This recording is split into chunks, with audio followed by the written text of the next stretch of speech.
With so many sales on these days, how do you know when you've seen a good deal?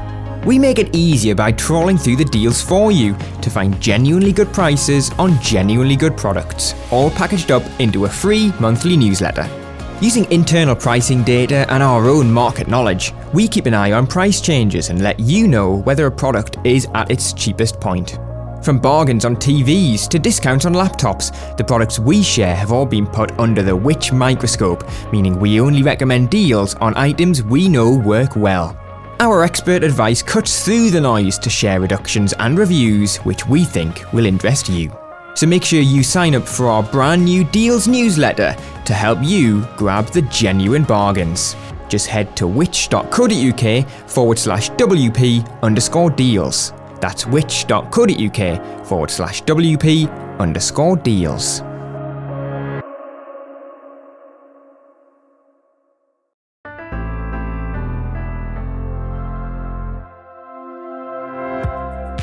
Hello and welcome to the Which Money Shorts podcast. I'm the host of the Which Money podcast, Lucia Ariano, here to bring you a taste of some of the best money advice taken straight from the Which Money magazine. This week, in this article, originally written by Joe Rhodes, we're exploring the way hotels and airlines use deceptive bait pricing to reel in unsuspecting customers.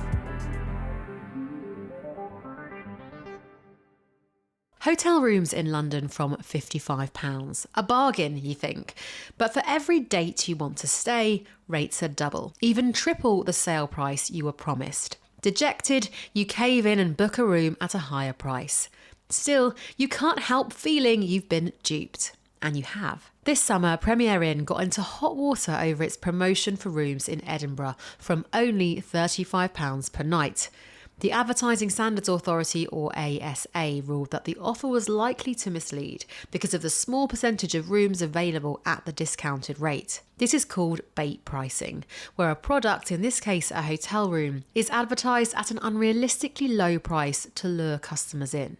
Either the discounted item doesn't exist in a reasonable quantity to satisfy demand, or in more extreme cases, it doesn't exist at all.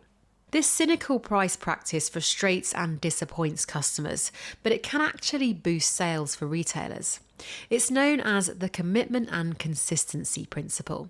Once a consumer goes down a bargain hunting rabbit hole, they're far more likely to make a purchase to avoid wasting the time and effort they've already invested.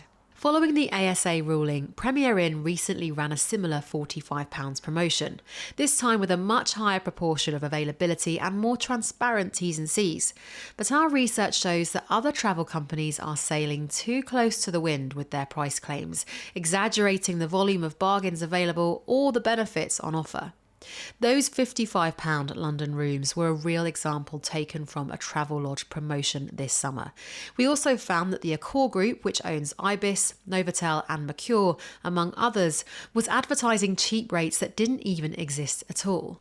It's not just hotel chains either.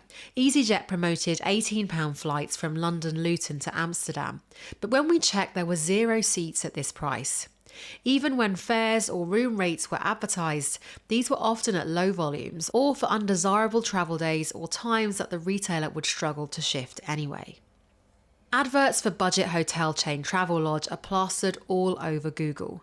Search for a cheap stay in just about any UK city and one is guaranteed to pop up, and the language on these adverts is designed to create a sense of panic and urgency in the buyer, preying on their fear of missing out on a bargain. We collected thousands of prices for 138 participating hotels over a 6-month period to see how many nights were actually available at the advertised price at Travelodge, but some were decent. 60% of nights were £39 as promised at Travelodge Burton, but other, arguably more desirable locations were downright scarce.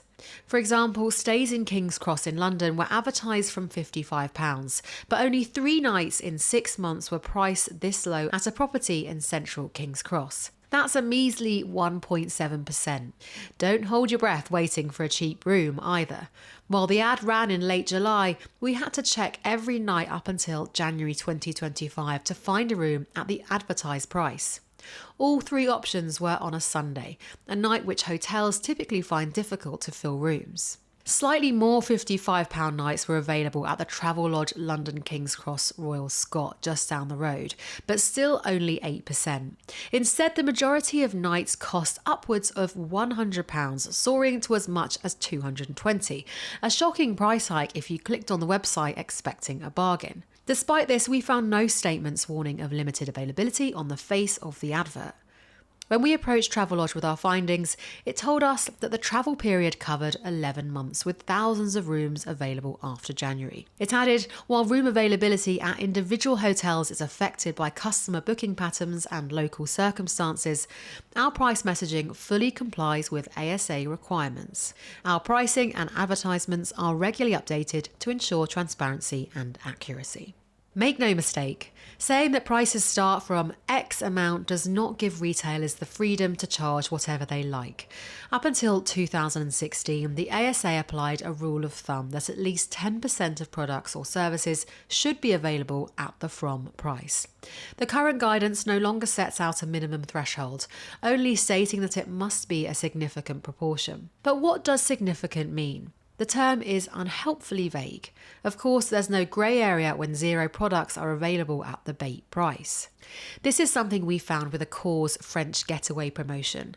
The 15% off member exclusive, which ran on Facebook this summer, was still broadcasting rock bottom prices on the final day of the sale. A Mercure hotel near the Eiffel Tower looked like a steal, with nightly rates from £129.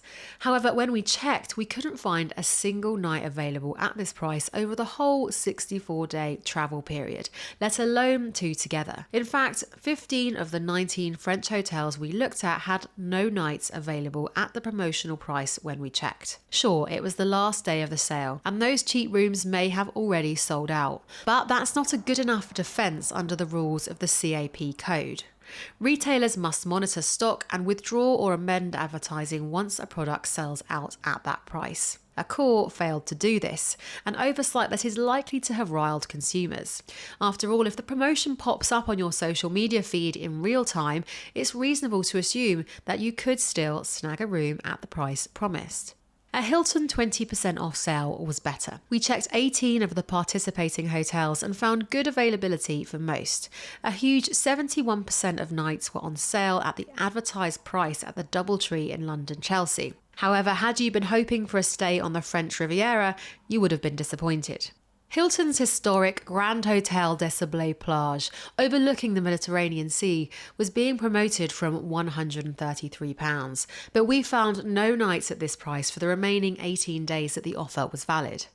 The sale had been running for 3 months when we checked, and with less than a month to go, stock was likely to have dwindled. But we're concerned that Hilton continued to run these ads even after its cheap rooms sold out. Its T's and C's did at least state that the offer was subject to availability, going some way to manage consumers' expectations around bagging a bargain. However, according to the CAP code, caveats such as these don't let promoters off the hook, especially if they're buried in the small print. Neither Accor nor Hilton had responded to our request for comment.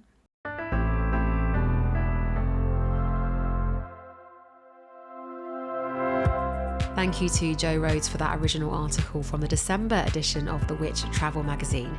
If you want to subscribe and get the magazine delivered directly to your door, click the link in the description of today's show. For even more expert money advice, subscribe to our free newsletter and don't forget to tune in to our weekly money podcast with new episodes every Friday.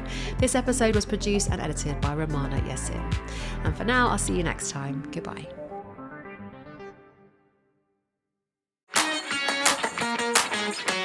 Next time you need to get work done on your home, or your car, or your garden, make sure you choose a trader you can trust. And don't just choose any trader, choose a Which trusted trader. Our trading standards professionals only endorse traders who've passed our rigorous assessment that includes credit reports, customer satisfaction surveys, reference checks, and interviews. When we say a trader is good enough to display our Which trusted trader logo, you can trust us. But don't take our word for it. Search Which Trusted Traders online to see our directory of around 4,000 traders. Every customer review you read there is verified genuine by our moderators, so you can choose with confidence. To To find a local trader you can trust, search Which Trusted Traders or go to which.co.uk/traders. That's which.co.uk/traders.